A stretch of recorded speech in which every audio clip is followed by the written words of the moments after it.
Good afternoon, everyone, and welcome back. Start with some opening comments. Early Sunday morning in Israel, the parents of Hirsch Goldberg Polin received the devastating news that they would never see their son again after he was murdered by Hamas. Like John Polin and Rachel Goldberg Polin, the families of 5 other hostages also found out on Sunday that they too had lost their loved ones forever. We grieve for all of them, and we demand justice for all of them. As Secretary Blinken said this weekend, Hirsch Goldberg Polin is an American hero. The Secretary got to know Hirsch's parents over the past 11 months, and like so many Americans who met them or who saw them in one of their many television appearances advocating for the release of their son, he heard from them time and time again what a special human being Hirsch was. Hirsch was a young man known by his family, by his friends for his kindness, for being a gentle soul who loved traveling, who loved music. And of course, he was attending a music festival on October 7th when it was attacked by Hamas, and he witnessed the murder of so many citizens, not just of Israel, but of countries around the world. The world also knows about the courage that Hirsch demonstrated that day, how he took refuge in a shelter with others who were attending the festival. And when Hamas threw grenades into that shelter, he picked up grenade after grenade and threw them back out until eventually one of them blew one of his arms off. Hirsch continued to demonstrate that same courage for the 330 days he spent in Hamas captivity. Tragically, any deal to bring home the hostages will come too late for him. But there are dozens of hostages still remaining in Gaza, still waiting for a deal that will bring them home. It is time to finalize that deal. The people of Israel cannot afford to wait any longer. The Palestinian people, who are also suffering the terrible effects of this war, cannot afford to wait any longer. The world cannot afford to wait any longer. Over the coming days, the United States will continue to engage with our partners in the region to push for a final agreement. During talks last week, we made progress on dealing with the obstacles that remain, but ultimately, finalizing an agreement will require both sides to show flexibility. It will require that both sides look for reasons to get to yes, rather than reasons to say no. In a speech 2 weeks ago, John Polin, the father of Hirsch Goldberg Polin, said, "There's a surplus of agony on all sides of the tragic conflict in the Middle East, and in a competition of pain, there are no winners. That pain, for Israelis, for Palestinians, for the region, has gone on for far too long. It's time to reach a ceasefire that brings the hostages home, that alleviates the suffering of the Palestinian people, and that ultimately brings an end to this war, and that's exactly what we will continue to push to reach." Matt? Thank you, Matt. Welcome back from Thank you. summer. So can I just ask extremely brief, I've got 2. Yeah. Just first, when you say we demand justice for his death and the death of the other hostages, can you be a little bit more specific as to what that means? Sure. Ultimately, we want to see those responsible for his death brought to justice. That can happen one of several ways. It could be brought to justice through the judicial system, either an Israeli judicial system, or, of course, while I can't speak for the American judicial system, obviously the Justice Department does look to bring to hold responsible those accountable for the deaths of American citizens. It could also be by bringing terrorists to justice through other means. It could be through terrorists who die on the battlefield in Gaza, including those responsible for his death.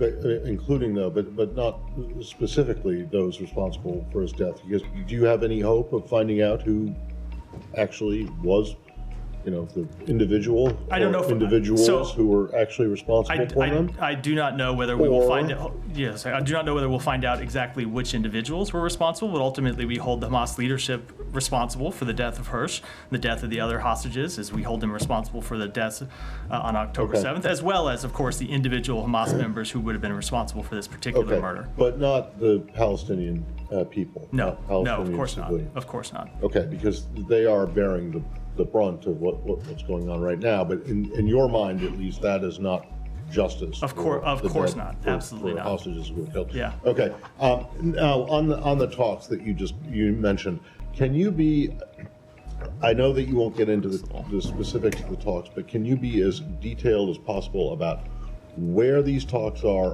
who is involved in them? Is there a State Department component, or have you guys basically just ceded this to the CIA and NSC? So the talks have been held at a number of different levels in a number of different forums. Bill Burns has been the leader in a number of the negotiations. As you know, they've been conducted through intelligence channels. So Bill Burns has been conducting these negotiations with his partners in the Egyptian intelligence service, in the Israeli intelligence service, and of course in the Qatari as well. Secretary has participated in negotiations around them at times, and of course has also participated in trying to bring political will to the negotiations at time in his travels in the region. And of course, our colleagues at the White House have done so as well. It has been a whole of government approach. In terms of where they are, and you're right, I'm not going to get into the negotiations, but as I said in my opening statement, we did have constructive talks last week in the region to try and reach agreement on the final gaps. I think, as you heard the Secretary say when he was in the region several weeks ago, Israel had agreed to the bridging proposal, but that's not the end of the road. There are a number of important implementing details that require agreement to implement that bridging proposal, and that's what we're trying to get agreement on now. But at this point, on September 3rd at 1:30 in the afternoon, 1:31 Eastern time in the afternoon, are there talks going on, and where are those talks happening? I don't believe there are any talks going on today, none that I can speak to on behalf of the State Department, maybe others in the government can speak to, but even when the parties are not in the same room talking back and forth, there's still work that's ongoing. Oftentimes what happens, is you've covered negotiations for years, people get in a room and negotiate and then go back to their countries and work on hammering out specifics. And who from the State Department is involved? The Secretary has been involved. No. In the actual nuts and bolts discussions on the ground. Who is Secretary has been involved. Members of the NEA have been, Near East Affairs Bureau have been involved, and members. I'm not going to get into details. And representatives from our embassies, I should say, in Doha, in Cairo, and in Jerusalem, have all been involved at various stages.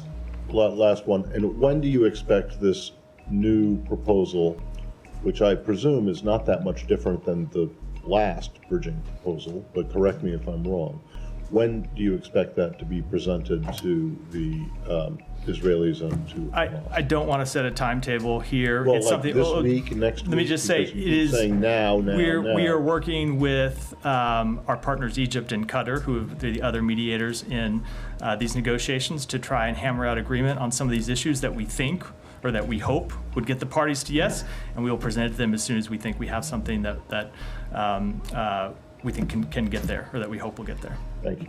Yeah, Mayor. Matt, on that proposal, why do you guys keep calling it final? Does that mean that if this proposal fails, that U.S. is just going to walk away from these talks? So I'm not going to get into any hypotheticals. We don't want a proposal to fail. We want a proposal to go forward. And I'm not going to get into any hypotheticals. But it's not a hypothetical. You guys are calling it final, which makes everybody think that... Just let me finish. I'm not going to get into any hypotheticals. What would happen if this proposal wasn't going to get accepted? Ultimately, let me just step back and say, often we get questions about our involvement in this and why we're pushing to get a deal. And I made clear at the outset why we think a deal is so urgent, because there are Palestinians who are suffering, innocent Palestinians who have died since the beginning of this conflict and who continue to die through no fault of their own. And of course, there are hostages who are held and their families who are grieving, and every day the conflict goes on, it adds instability to the region. But ultimately, the United States cannot commit to an agreement on this. We are not a party to this conflict. It requires Israel and it requires Hamas to make difficult decisions to reach an agreement. And what we will continue to do on behalf of the United States, and what we believe Qatar and Egypt will continue to do, is to impress upon those parties why an agreement is in their interest and why an agreement is in the interest of the region. But ultimately, we're not the ones that can make that decision. So are you saying that if, for whatever reason, they don't sort of show the flexibility and they don't actually take the deal, that there is a chance the United States... Okay, let me ask this way. Can you rule out that U.S. will stop efforts to achieve a ceasefire and bring the hostages back? So I just don't want... I know where you're trying to go with this, and I do respect it, Humera. I'm not trying to play games with it. I want to take this one step at a time.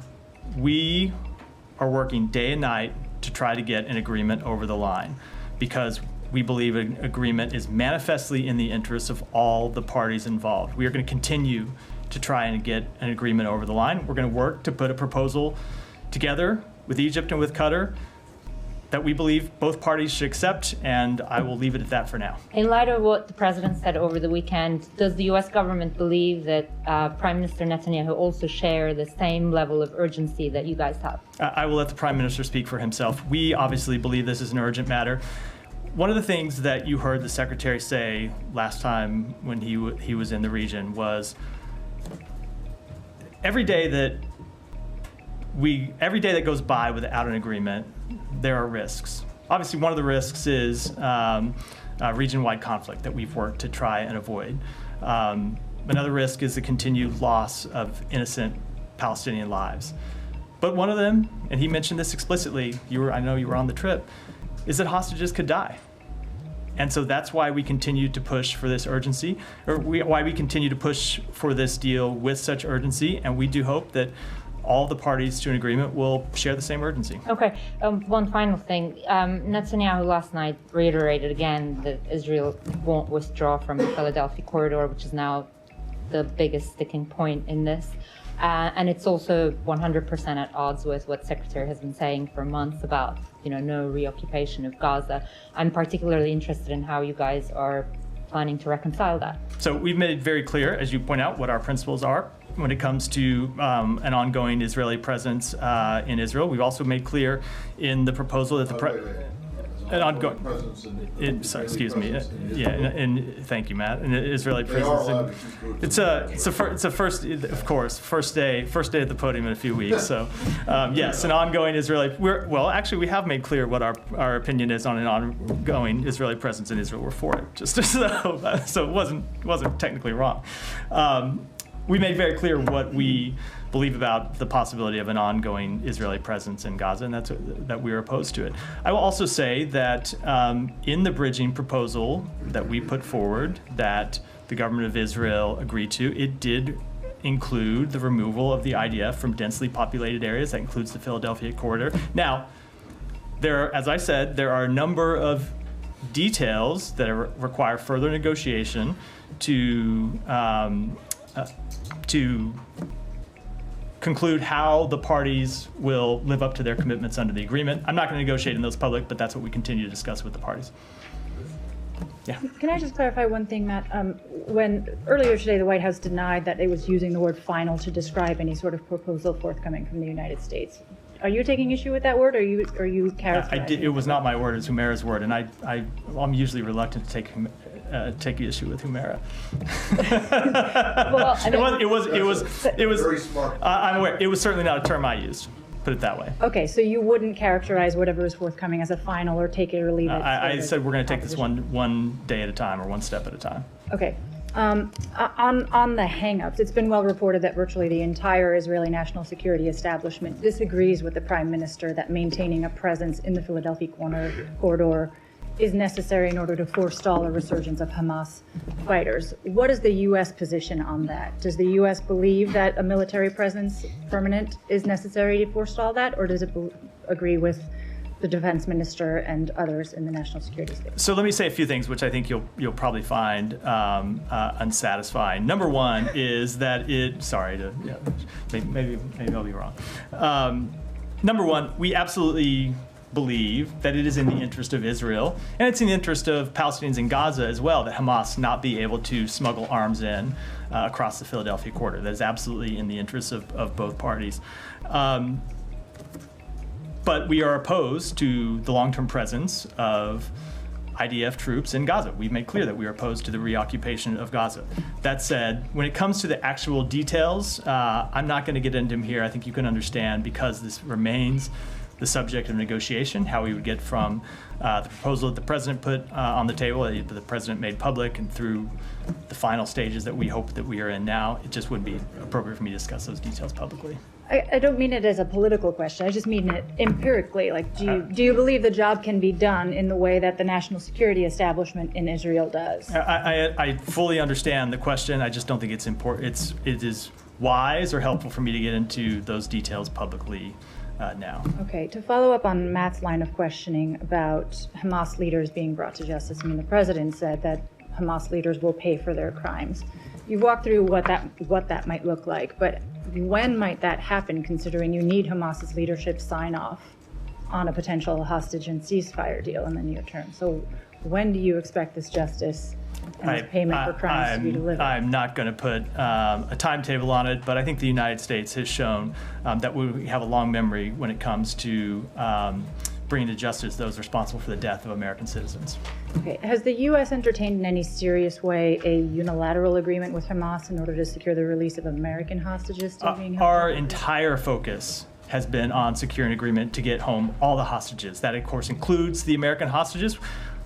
Our first priority is always the safety and security of American citizens overseas. That's true when it comes to these hostage negotiations as well. And we are focused on a deal that would bring them home along with all the other American hostages. So there's no consideration being given to a sort of unilateral... We are working on a deal to get all of them home.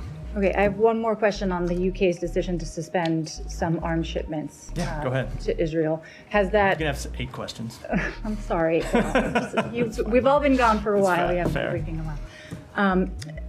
Has that changed the U.S.'s position on whether international humanitarian rights have been violated in Israel? Is the U.S. rethinking any of its arms exports? No, this is a decision that the United Kingdom made based on its assessment under its own laws. We have our assessments that are ongoing when it comes to looking at possible violations of international humanitarian law, and those continue to be ongoing. Okay, the last we heard of those publicly was in April with the National Security Memorandum. There's been no update since April about the U.S.'s visibility into use of U.S. weapons? No, there continue to be a number of cases that are under review. As you know, it's an ongoing conflict. Oftentimes, when it comes to looking at specific cases, there are differing accounts that we have to sift through to try to gather information about actually what happened. There are, as I said, a number of incidents that are under review, and those remain under review. I don't have any update on them. Thank you. Sean. Maybe I'll go on another question. When it comes to the UK decision, has the US had discussions with the UK before they came to this decision? What was the US standpoint? We did. They notified us of the decision, and that was basically the extent of the conversation. How does the US feel about it? Is it? The United Kingdom's a sovereign country. It's a decision for them to make ultimately. I mean, obviously, in Israel, they've criticized this. I mean, how do you see this as part of the international pressure in some sort? A message to the Israelis? I don't. I take the foreign minister, someone with whom the secretary has a long relationship, has worked with very closely, at his word. He said this was a legal decision.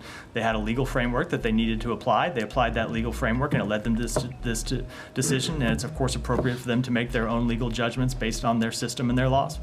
But again, I mean, does this indicate that there could be? You say it's their own independent decision, but could they be onto something? I mean, is this something that could inform potentially how the U.S. would think in the future? No, I think you have to remember that these are different countries with different laws, different systems, and so same situation. Same situation, but you apply the facts based on your own legal systems. They came to this conclusion. We have reviews that are ongoing, and I don't want to prejudge what those reviews will conclude, but we are looking at a number of possible violations of international humanitarian law, and we'll make our own assessments based on our own review of the facts and our own judgments on our law as well as international humanitarian law. Let me just go back to one other thing that you mentioned. You said a couple of times flexibility is necessary in reaching this. Prime Minister Netanyahu, his remarks, I mean, beyond just the issue of the Philadelphia corridor, but he repeatedly said we're not going to, it's not the time for concessions after what happened, after what Hamas did. I mean, do you think there's flexibility, that there's a willingness to flexibility on both sides? I mean, how did you interpret the Prime Minister? I don't want to get into negotiating in public. We are not calling for Israel in any way, and we have never, throughout these negotiations, called on Israel in any way to compromise its security. We stand by Israel's security. We stand by Israel's right to defend itself. Our commitment to that security is sacrosanct. And we also believe that one of the important steps Israel can take to protect its national security is securing the release of its own citizens, and of course securing the release of American citizens and securing the release of citizens of other countries. And so we're going to continue to push them to get to yes in this agreement, as we know Egypt and Qatar are pushing Hamas to get to yes. Just a final point, but you say not, of course, the U.S. doesn't believe it's compromising Israel's security, but could there be an issue that they might need to compromise sometimes in the logistics of this, whether it's the Philadelphia corridor and other things? Look, anytime when you're in this kind of negotiation, both sides are going to have to make compromises, right? Israel has already made a number of compromises when it comes to getting to where we are now. When you look at where we started at the beginning of these negotiations, they've compromised on a number of issues, as a party always has to do. And obviously, when you get to the final stages, some of the toughest decisions are left for the end, and they're going to have to make tough decisions on those. But we believe there's a way they can do that returns hostages home and protects Israel's security.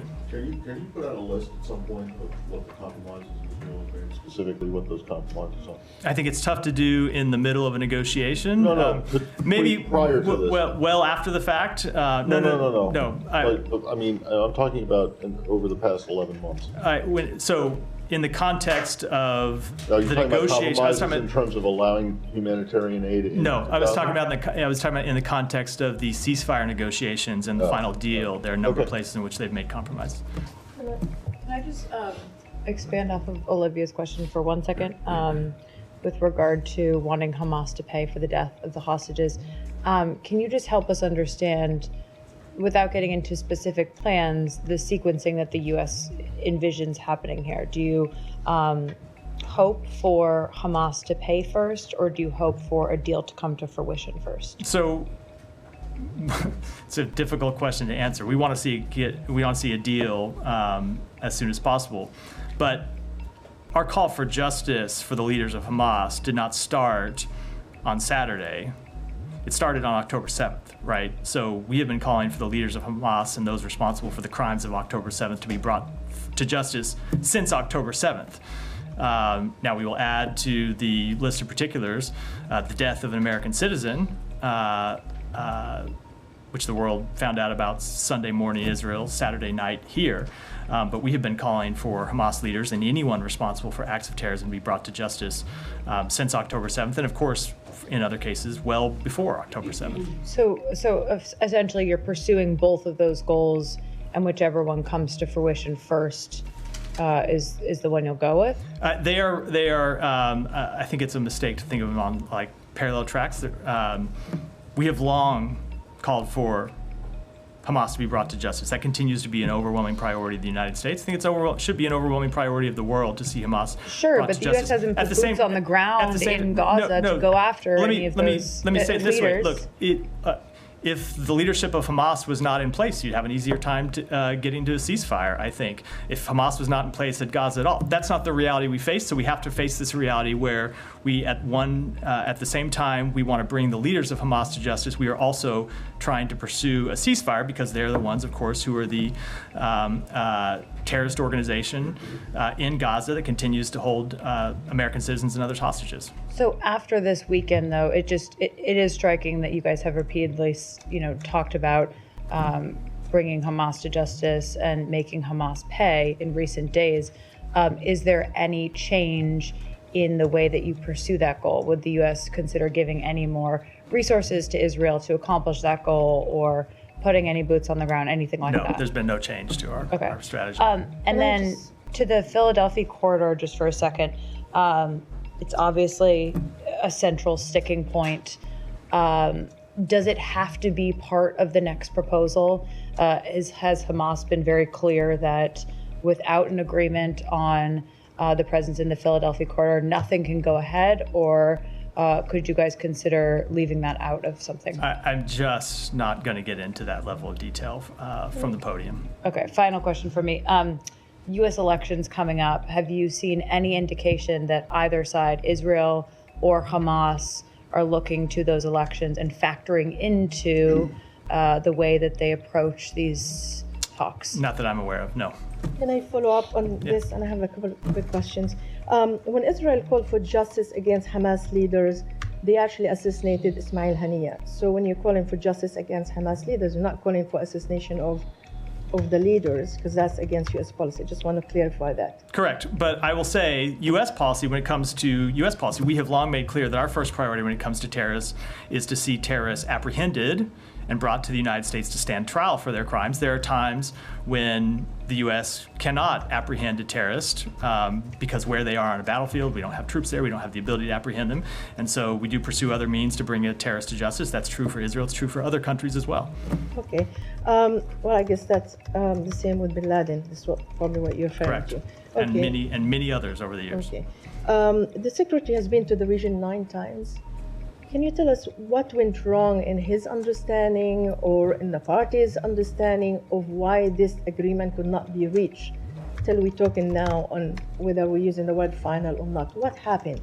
So I don't think there's anything that happened. As the Secretary said when he was there, Israel had agreed to the bridging proposal. We still need Hamas to agree to the bridging proposal. But as I said, I think in response to Humera's question, maybe it was Matt's, the bridging proposal wasn't the end of the road. As he made clear when he was there were a number of implementing details that we needed to reach agreement on to ensure that the parties would adhere to their commitments under the bridging proposal. And we continue to work to get agreement on all those and ultimately to put a proposal forward that we hope can bring the parties to agreement.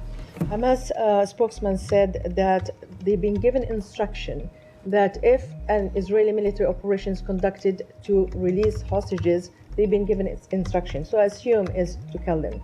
So this is as a result of the operation that the Israeli did in June that resulted in the release of 3 hostages and the killing of 200 Palestinians. Do you believe, the administration believe, that hostages can be released in any other way but negotiation? Sure, hostages can be rescued. Israel has rescued hostages in the same way the United States has rescued hostages, not Gaza, but other places around the world, and other hostages have been rescued. So it's not to rule out the possibility of hostage rescues. They can take place.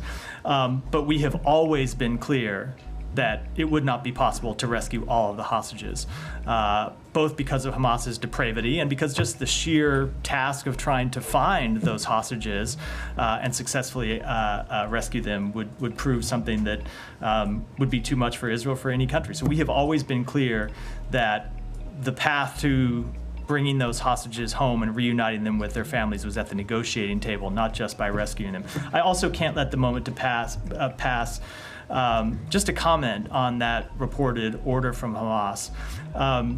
Sometimes we talk about the negotiations between Israel and Hamas and talk about them as two, and people think about them as two equal parties.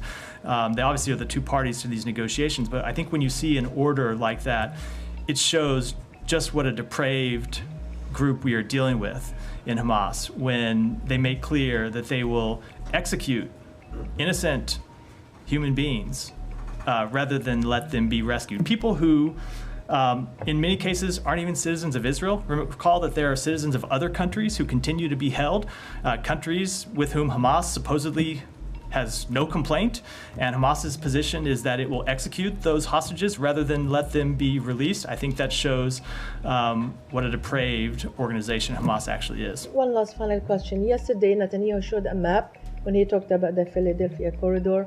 It has no West Bank, it has nothing on it.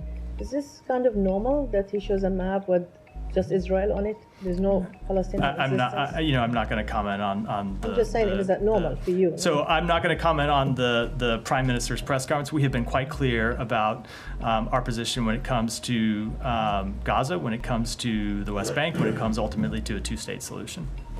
Yeah. Thank you. BBC News. Welcome. Thank you. Just to go back to the UK's decision to limit arms sales to Israel, Prime Minister Netanyahu says that it will embolden Hamas. I wondered what the US's position on that was. And also, if you could just give a little bit more insight into why the US disagrees with the UK's position. So it's not that we disagree with the UK position, it's that the UK makes an assessment based on their legal framework, as is appropriate for them to do. We make an assessment based on our own legal frameworks and looking at, in many cases, the same facts. But we have processes that are still ongoing and incidents that still remain under review. When it comes to assessing the decision, again, I'm not going to comment on what the Prime Minister says. Both of these countries are allies of the United States. The United Kingdom is an ally of the United States, and we respect the work that they do. Sorry, just to be clear, You said that not that we would disagree with UK's assessment. Did I hear that right?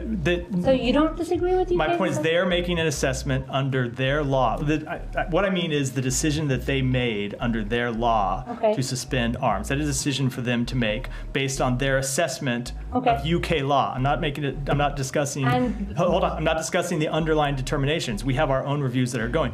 They have to make legal determinations. That's the determination that they made today. We can't speak to that. We can't make an assessment of that. It's a matter that involves UK law, and it's appropriate for them to do, not us. Do you agree with their underlying determination? And like the wording, I can read here. Where is it? That it says, I can't find it anywhere. It talks about a risk. So that determination is subject or is pertains to a standard under UK law, and the United States is not going to make an assessment under a UK standard. It's not appropriate for us to do so. In the same way, we wouldn't expect the UK to apply a US standard in making their determinations. They have made their determination based on UK law. We will make our determinations based on US law. You're trying to, I think, distinguish this, saying like this is our law, this is their law, but effectively the battlefield that you're looking at is the same battlefield, and we're all trying to get at that. We're just trying to wrap our heads around how two countries with pretty similar values, by the way, are looking at the same battlefield and coming with very different conclusions. We are looking at the same battlefield. Have not reached conclusions. I think, number one, it is important to say. We have reviews that are ongoing, and we haven't made any final determinations or any final conclusions yet. Number two, there is a standard in the UK law. I will butcher it if I try to speak to that standard, but there's a standard that relates to the risk, I think it is. But there's a standard in the US. I know, and it is a different standard, and so they make their determinations based on the standard that is written in UK law. We will make our determinations based on the standard based in US law, which I don't think is that hard to understand. No, it's you would not. not expect the United States to apply the law of any other country.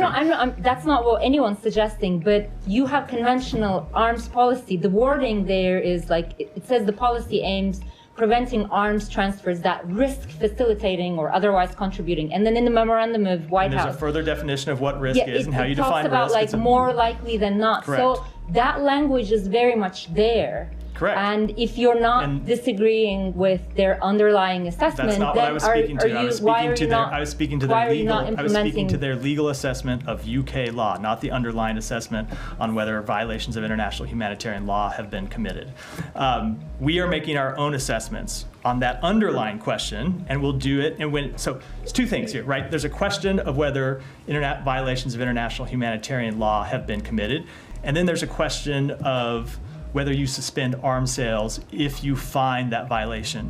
And there is a standard for when you suspend arms sales in UK law. There's a standard when you suspend arms sales in US law. No, hold on. I know exactly, and they are different standards, and we will look and apply the law based on US code. Okay, based on what you just said, 1 and 2, there is the risk of IHI violations, and then when you take action. Let's talk about the first one.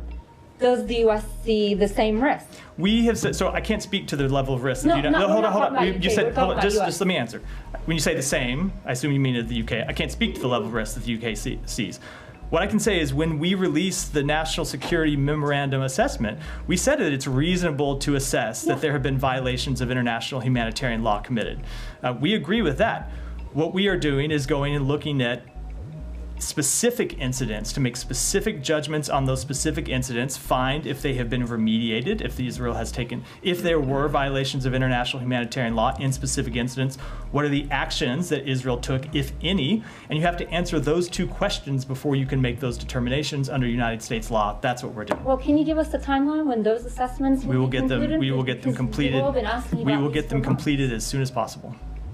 Sorry, I don't know. I'm apologizing. You're the one that interrupted. Just a follow-up. Was there a discussion between the US and the UK, or when did the UK inform you? They did notify us of the decision in advance. I'm not going to get into the exact timing, but they did notify us of the decision. Yeah, Jan. Thank you, Matt. Two questions on Russia and North Korea.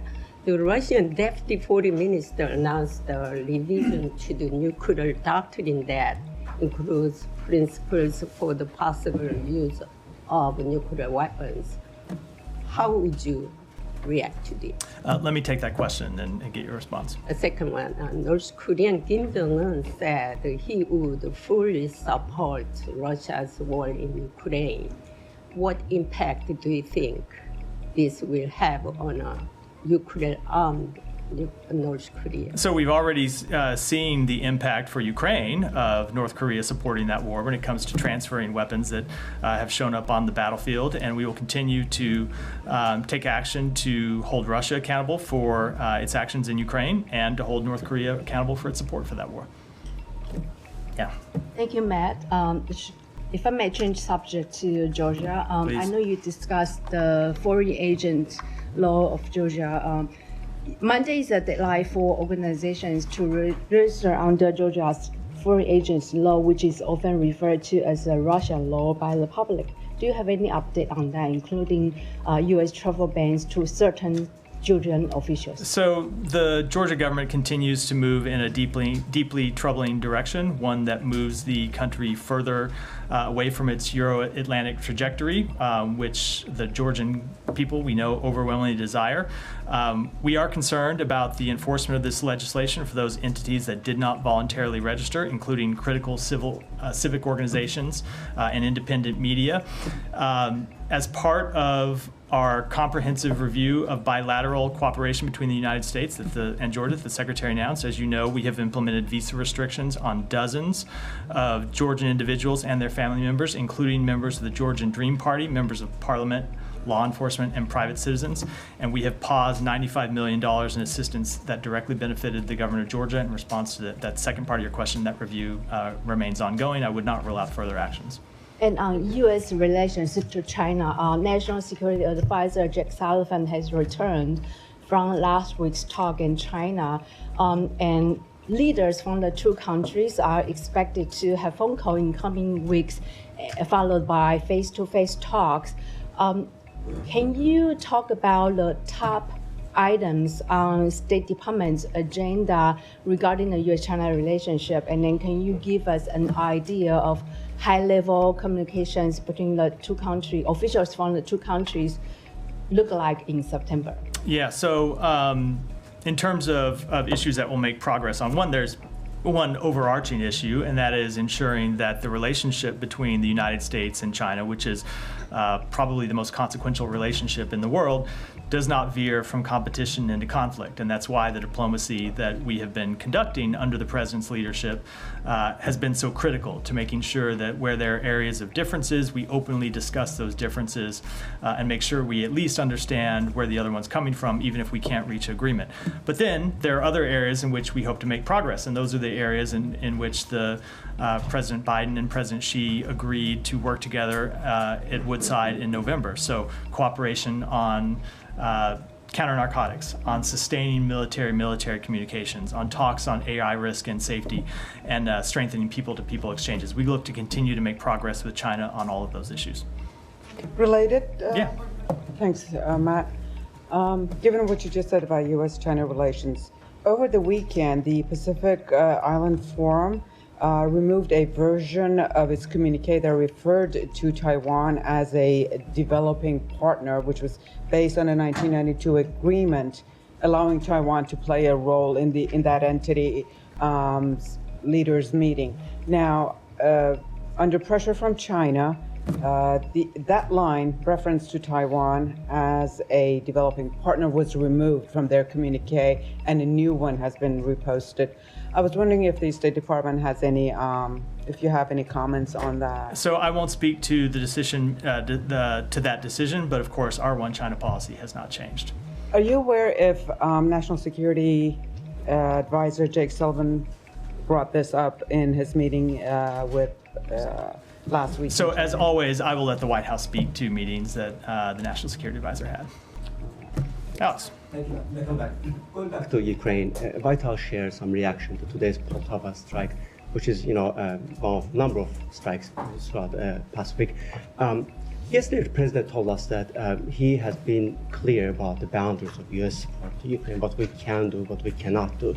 Can you please speak to why you can't do what you can't do. So first of all, let me speak to what we have done, Alex, because I think sometimes people get lost, lose that in the debate when it comes to the particular question that is being presented to us at one time. That is the United States that has supported Ukraine from the beginning of this war, that has marshaled an international coalition to supply weapons and ammunition to Russia to repel Russian forces on the battlefield and to hold Russia accountable, and in the same way that we have marshaled an international coalition to impose sanctions and export controls and other measures on Russia. Now, we have adapted our policy over time based on changes in the battlefield. We continue to remain flexible and look at changes in the battlefield and adapt and adjust our policy when necessary, something the Secretary has spoken to, and that's what we'll continue to do. I mean, if you put yourself in Ukrainian shoes, you'll witness that the Russian bombers are better protected than Ukrainian civilians, and they wonder why is it that Russia still has free hand to strike. Russia does not have a free hand. We continue to supply. We continue to supply Ukraine with air defense systems. If you might recall the question that you were asking me a number of times over the summer, why don't you do more to provide Ukraine with air defense systems? And then at the NATO summit, we announced the provision of a number of air defense systems that have been put in place to defend Kyiv and other cities across Ukraine. We continue to supply Ukraine with other equipment that it can use to push back on Russian military assaults, and that'll continue to be our policy. On that line, Matt, there's also concern about the PDA, presidential drawdown authorization, which will I think expire by the end of this month if the Secretary doesn't take further steps to allocate those $6.2 billion for Ukraine. Is the department considering any way to? I'm not going to preview any actions before we take them, but I think one thing that you have consistently seen from this administration is a steady provisioning of lethal equipment to Ukraine throughout this war, and that will continue. But last year you did let 1.75 billion expire. And as I said, I'm not going to. I'm not going to speak to any decision. If you look at the totality of our assistance, the billions of dollars that we have provided in security assistance, including in the time period at which you discuss, I think it's pretty hard to question our commitment, Alex. One more for me, if I may. On Mongolia's failing to execute the ICC arrest warrant for Putin, what does it tell about the international rule of order and the international criminal justice system? So a few things. Number one, as we've said, we don't believe any country should give Putin a platform to promote his war of aggression against Ukraine. We do expect Mongolia to adhere to its commitment and its support for the principles of the UN Charter, including sovereignty and territorial integrity, and convey that those principles must be upheld around the world. We understand the position that Mongolia is in, sandwiched between two much larger neighbors, but we do think it's important that they continue to support the rule of law around the world. Yeah. Oh yeah, Sean. I mean, were you disappointed they haven't arrested him? As I said, we do very much understand the difficult position that Mongolia is in. It's a much smaller country between two neighbors. We look to continue to support Mongolia, but we do think it's important that they uphold their international obligations, and it's important that if they do communicate with Russia, that they make clear that they support Ukraine's territorial integrity and sovereignty. It's not that small. Population-wise, I just mean in comparison to. It's smaller than I mean in comparison to Russia and to China. Go ahead. Thank you, Matt. Turkey this year so far has conducted about more than 1,000 attacks in Iraq and Kurdistan region, and today they killed a shepherd and also they put the civilians into dangers. So do you have any assessment, any comments on the Turkish military incursion in Kurdistan region of Iraq that puts civilians into danger? So I wasn't aware of that specific incident, so let me take it back and get you a comment. Yeah, go ahead, behind. Yes. According to reports, Turkey will be the first NATO member country to request membership of the BRICS, the economic bloc that the leaders are Mr. Putin and the president of China. I wanted to know if you have any comment on this. I'm not going to comment on on those reports, other than to say that Turkey continues to be an important ally to the United States that we work with whom we work on a number of issues. Thank you, sir. The U.S. ambassador to Pakistan, Donald Blum, met with the foreign minister Ishaq Dar, and the focus of the discussion was Afghanistan and region security. We heard that Recently, we have seen deadliest terrorist attacks. More than 70 people were killed, and we heard that meeting Pakistan asked for U.S. help to defeat these terror networks. Any comments? So the United States strongly condemns last week's deadly attacks that targeted security officials and civilians, including the murder of 23 innocent civilians in Musa Khel. The Pakistani people have suffered greatly at the hands of violent extremist terrorists, and our hearts go out to the families and loved ones of those killed. The United States and Pakistan have a shared interest in combating threats to regional security, and we will continue to stand shoulder to shoulder with Pakistan in its fight against terrorism. So Iran has warned Pakistan with the final notice to complete the gas pipeline project or possibly face $18 billion in fine. Despite its domestic energy needs, Pakistan is also under pressure from the U.S. To not move forward with that project or face sanctions. So Pakistan has been seeking a sanctions waiver to finish this project. Any comments on that? So what I'll say is that we will continue to enforce our sanctions against Iran. And as a matter of course, we always advise anyone considering business deals with Iran to be aware of the potential ramifications of those deals. At the same time, helping Pakistan address its energy shortage is a priority for the United States, and we continue to discuss energy security with the government of Pakistan. Yeah. Also on Iran, UN experts are expressing alarm about a sharp rise in executions in Iran. The month of August saw twice as many executions of individuals as occurred in July. Is the U.S. concerned about this trend? Do you have any further comment? We do remain concerned about the number of executions in Iran, and most importantly, how those executions are carried out. And that's the end of a judicial process that can in no way be described as providing fair trials. It can no way be described as independent. It's one of a number of violations of human rights that we see Iran continue to take, and it's why we continue to enforce our sanctions to hold Iran accountable for those actions. Yeah. Can I switch topics to Venezuela?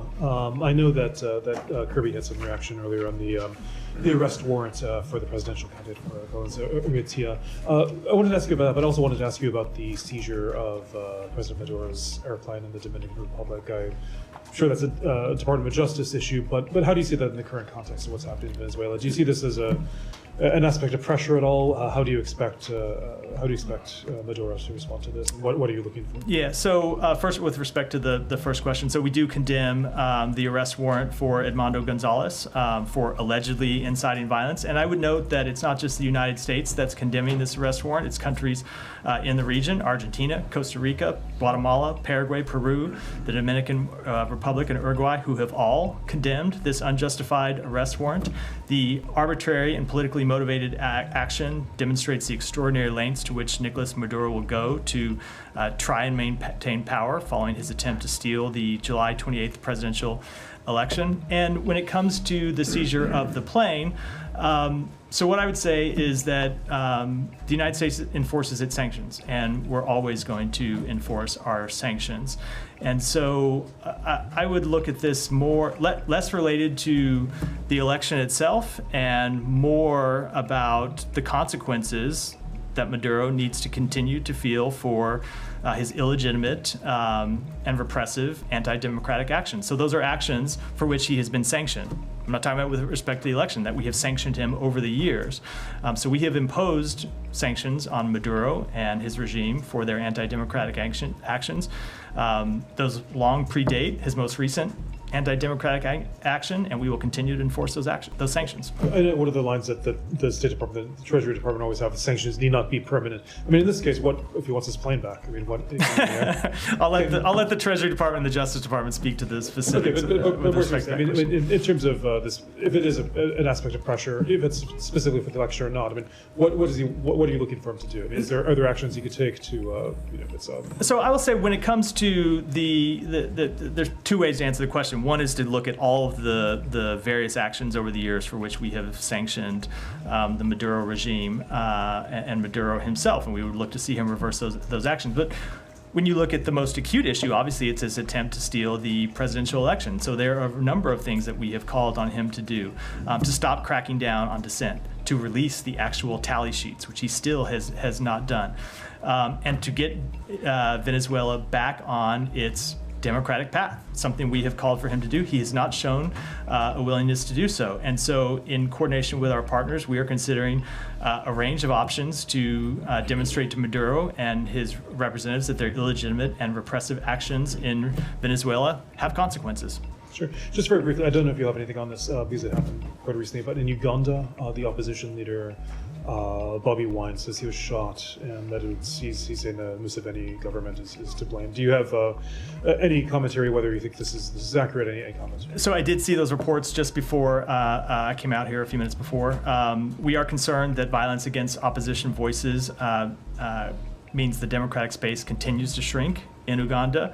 Respect for freedom of peaceful assembly and allowing political parties to operate freely are fundamental values of democratic societies. There is no place for harassment of opposition voices. The harassment of opposition voices and continued human rights abuses damage prospects for Ugandan progress and its partnership with the international community. And with that, we'll wrap for today, everyone. All right, sorry, everyone. Went a little long today. Thanks.